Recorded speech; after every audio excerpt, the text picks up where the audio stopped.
In the 14th year, Chedorlaomer and the kings that were with him came and attacked the Rephaim in Ashtaroth Canarm, the Zuzim in Ham, the Emim in Shavah Korithaim, and the Horites in their mountain of Seir, as far as El Paran, which is by the wilderness. Then they turned back and came to En-Mishpat, that is Kadesh, and attacked all the country of the Amalekites, and also the Amorites who dwelt in Hazazon Tamar. And the king of Sodom, the king of Gomorrah, the king of Admah, the king of Zeboim, and the king of Bela, that is Zoar, went out and joined together in battle in the valley of Siddim, against Chedorlaomer, king of Elam, Tidal, king of nations, Amraphael, king of Shinar, and Arioch, king of Eleazar. 4 kings against 5. Genesis chapter 14, verse 5 through 9, exegesis. So the first verse, Genesis 14, verse 5 through 6. In the 14th year, Chedorlaomer attacked the Rephaim, Zuzim, and Emim. Chedorlaomer isn't just suppressing rebellion. He is conducting a military sweep, conquering region after region. The Rephaim are giants, descendants of ancient mighty men. Zuzim and Emim, ancient warrior nations. The Horites, cave dwellers in the mountains of Seir. This shows that the conflict is not small, that it is multinational empire crushing every power in its path. A picture of the beast-like kingdoms Daniel later describes. Thus he said, the 4th beast shall be a 4th kingdom on earth, which shall be different from all other kingdoms, and shall devour the whole earth.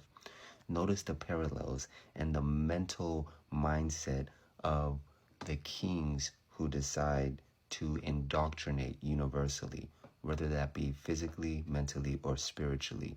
It is the Luciferian mindset. Chedorlaomer's campaign is an early shadow of the global oppressive powers of prophetic history. They turned back and came to En-Mishpat, that is Kadesh. Genesis chapter 14, verse 7. Kadesh means holy place, sanctuary, or place of judgment. This is symbolic. Worldly empires eventually encroach on holy territory. Just like in the end time, the dragon was enraged with the woman and went to make war with the remnant of her offspring, those who keep the commandments of God and have the testimony of Jesus. You see how the dragon is seeking to corrupt that which is pure. Whenever the kingdoms of this world move toward the things of Yahweh, conflicts is unavoidable. 4 kings against 5. Genesis chapter 14, verse 9. This was not an equal fight.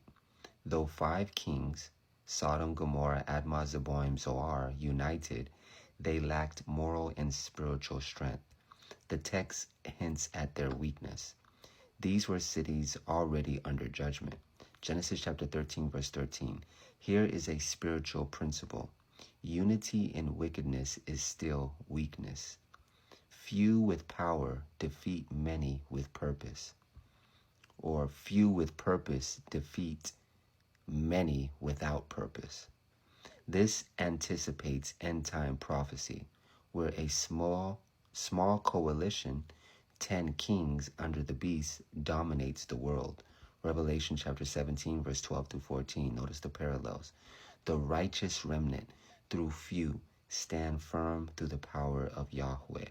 Like Yeshua said, broad is the way and wide is the way that leads to destruction, and there are many who go in by it. But difficult is the way, and narrow is the gate which leads to life, and there are few who find it. Genesis chapter 14 is not just history. It's prophetic, it's prophecy in motion. Everything is building to the moment where Abraham risked everything to save the captive, which we're going to get to. A foreshadowing of Yeshua, who rescues humanity from the grip of the enemy. The enemy conquers everyone in his path until he touches Abraham's family. This is very important because in the end time, Babylon will become universal and indoctrinate every nation, kindred, tongue, and people, as Revelation says, until they get to the remnant, those who keep the commandments of God and have the testimony and the faith of Yeshua. So notice the parallels. In the same way in the ancient world, in this text, we see how the world is being taken over physically by Chedorlaomer and this battle and this war. And in the same way, the parallels hint at Daniel in Revelation and in prophecy in the times that we're living in how modern Babylon will universally indoctrinate the masses until they get to the remnant. Notice the parallels. Then the narrative shifts. Darkness has reached too far. Deliverance must rise. It was divinely ordered that Abraham should be drawn into this conflict. Just in the same way, in the end, those who keep the commandments of God and have the testimony of Yeshua, the remnant, will be involved in the conflict, the great controversy. He must show the strength of an unselfish heart and act as a deliverer. Thus he would represent Yeshua, who came to redeem the world. Patriarchs and Prophets, page 135.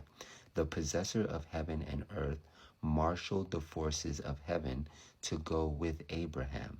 Angels of power walked beside that man of faith. Patriarchs and Prophets, page 135. Even before Abraham draws his sword, heaven is already moving with him. When darkness expands, when wickedness seems unstoppable, when spiritual battles intensify, Elohim is already preparing a deliverer.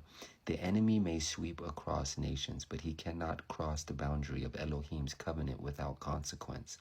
Just as Abraham rose to deliver Lot, Yeshua rises for his people today. When the enemy comes in like a flood, the Spirit of Yahweh will lift up a standard against him. Isaiah chapter 59, verses 19. This was Genesis chapter 14, verse 5 through 9, exegesis.